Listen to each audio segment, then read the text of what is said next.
Hello, my friends, and welcome to the Seeds and Weeds podcast, brought to you by Small House Farm. If you're looking to celebrate plants and the people that love them, then this is the podcast for you. Thanks for joining us. I'm your host, Bevan Cohen.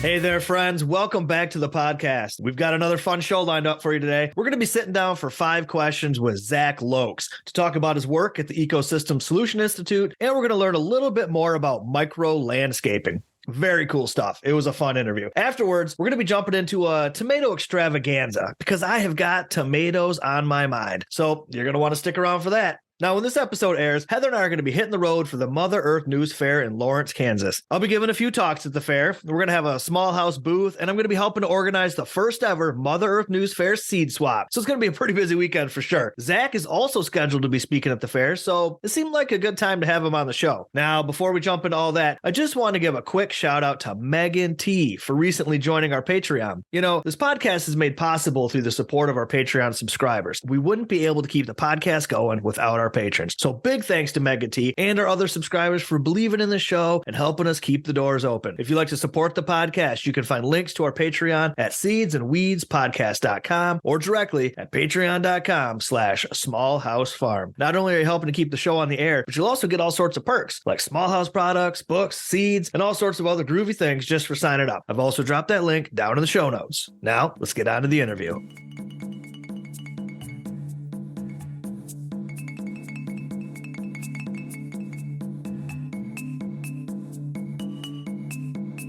Zack Loeks is an educator, designer, and grower who specializes in edible ecosystem design. He also manages an award-winning farm and has written a handful of books, including the Permaculture Market Garden and the Edible Ecosystem Solution. Today, Zach is joining us for 5 questions. Hello, Zach. Thank you so much for joining us on the podcast today. Hey, you're welcome. I'm glad to be here, man. So we're going to do a quick round of 5 questions. Could you just tell our listeners a little bit more about who you are and the work that you do? Yeah, for sure. You know, right now I run an educational institute, the Ecosystem Solution Institute, that works to create solutions for catalyzing landscape change to edible biodiversity. So essentially, in a nutshell, we want to see more food growing in all the underutilized spaces we have in urban, suburban, rural areas. So I also run a farm where I nursery fruit trees and berries and herbs, and I work as an ecosystem designer, helping to fulfill that vision. And I'm a writer, educator, and just overall a guy that likes to get dirty in the soil, you know, and plant things.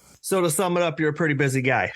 Yeah, I'm pretty busy. My jeans are covered in grass stains. All right, cool, man. All right, so let's get into the 5 questions. The very first question, I'm going to put you on the spot right away. If you had to pick a favorite plant or plant family, what would it be and why? Oh, man. You know, it's not the first time I've had that question. I used to always answer squash because I just love the way that they grow. They're big, they're abundant. And I want to say I have something really creative and new to say there. And I'm going to pick some really interesting variety of food plant. But actually, I think it's still squash. But I'll give it with a little bit of an add-on. One of the reasons I love squash now as an edible ecosystem designer is it actually ties in with fruit tree and berry and other sorts of plantings that are perennials as a succession. So it's a really good pioneer species to go in there and kind of hold the space as your perennial crops establish. And so that's why I love it now. Oh, I dig that. Now, if you had a favorite squash variety, what would it be? Oh, man, you know, I'm a big fan of the delicata in terms of eating and all of that. They're super tasty. They're small. You know, when I used to run my big market garden, they packed well in a crate, tender flesh, tender skin, all of that. But I also love like a big Mama Hubbard, you know, like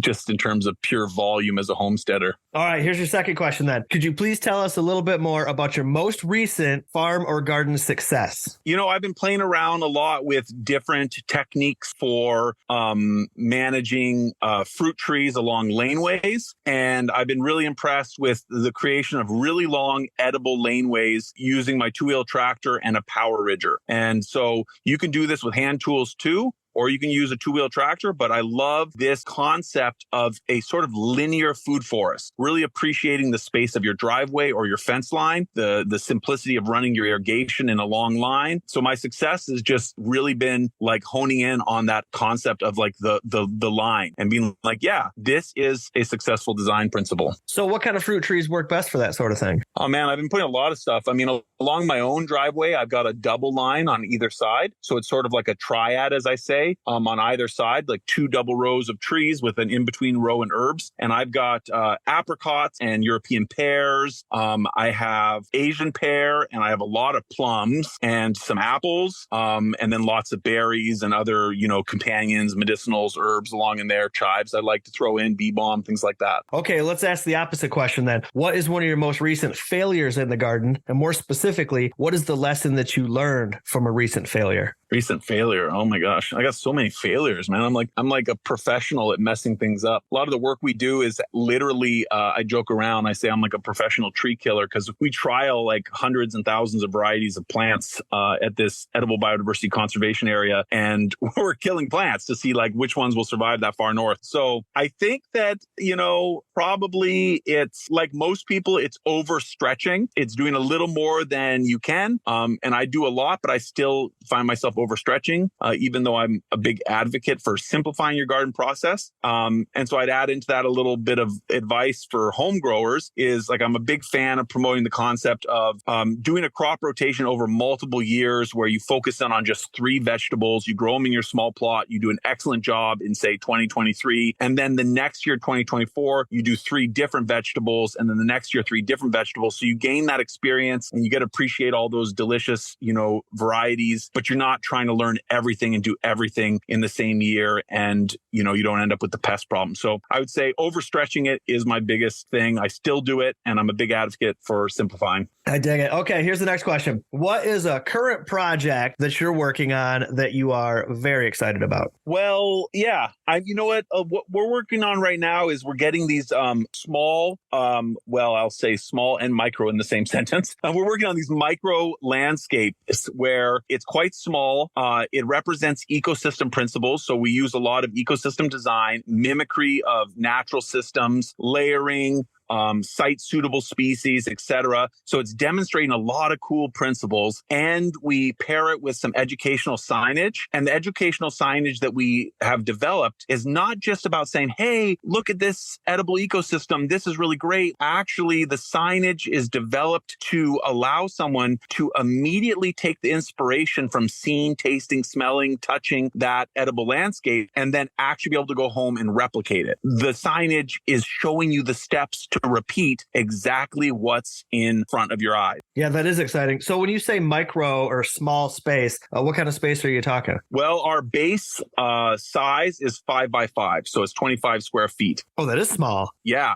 So that's the base module. And then we'll do 5 by 15, or we'll go up from there. It could be 5 by 30. But, the idea is that it has everything right there that someone can just get inspired and then learn what they need to learn and then replicate that planting in another part of the community. So a 5 by 5, 25 square foot edible ecosystem. Give me kind of a rundown of the plants that I might expect in that sort of a situation. Right. So they'd all be site suitable to your climate, to your soil, your moisture, all of that, right? And then we have a design matrix that sort of allows you to arrange and pattern plants in a specific way. I can plug our course at ecosystemu.com, but ultimately it depends on all of those factors. And then you might have a bunch of variants, and that's where you can pattern them together. So first we would choose the type of ecosystem. So let's say we were choosing a woodland ecosystem. We'd have a key species in there that's a fruiting tree. Maybe it's like, we like sour cherries up here because they're super hardy, very prolific producers. So it might be like a sour cherry in the middle. And then we would complement that with other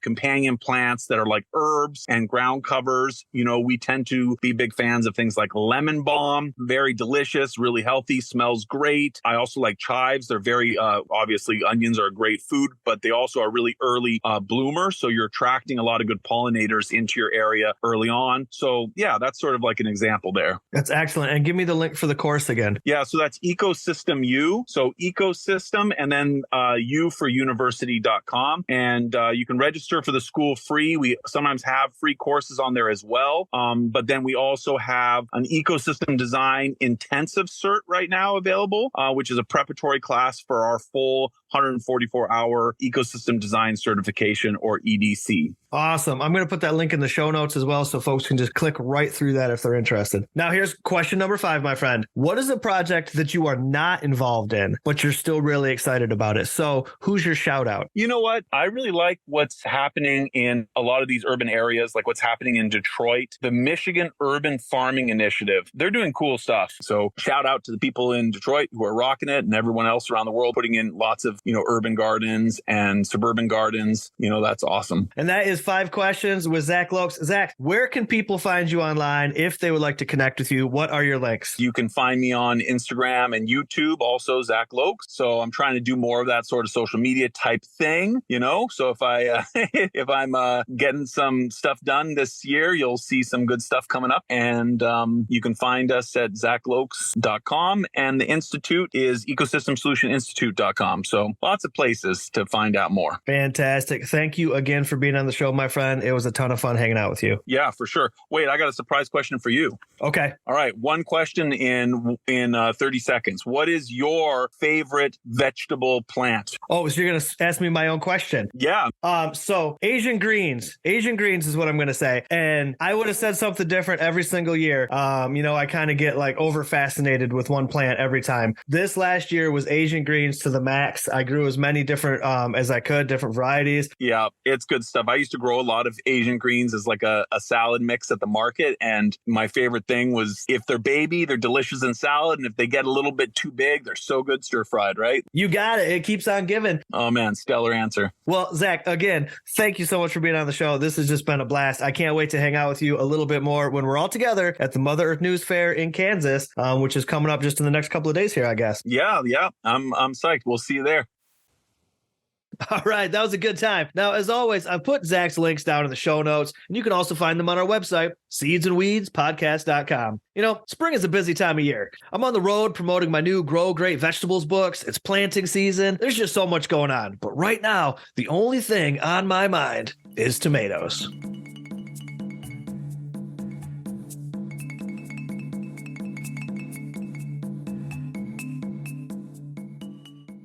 Lately, I haven't been able to stop thinking about tomatoes. There's this talk that I've been giving this spring, and I'll be giving it at all the Mother Earth News Fairs this year too. Kansas, Pennsylvania, Wisconsin. It's been a pretty popular presentation. It's called Let's Talk Tomatoes, America's Favorite Fruit. It's a fun talk. The first half is exploring the history of tomatoes, from a wild Central American fruit all the way through domestication, and then its introduction into Europe. From there, we follow the tomato into Italy, through Turkey, and over to India, and we explore the many ways that this little fruit impacted the cultures and cuisines of all the people it's met on its journey. Then the tomato makes its way back to the United States. So many different varieties are brought by European immigrants into Ellis Isle, or Asian immigrants that came into the U.S. through San Francisco. I talk about Alexander Livingston. I talk about Campbell soup and America's top 2 favorite condiments, ketchup and salsa. I mean, tomatoes are everything. In the second half of the presentation, I talk about growing tomatoes, some tips on seed starting, transplanting, trellising and harvesting, and of course, seed saving. As some of the talks during the Q&A, some people have asked me, what's my favorite tomato? I mean, how do you answer that question, right? In the Seeds and Weeds Facebook group, I posed a similar question for folks. I asked everyone what their favorite type of tomato was. Not variety per se, just the type,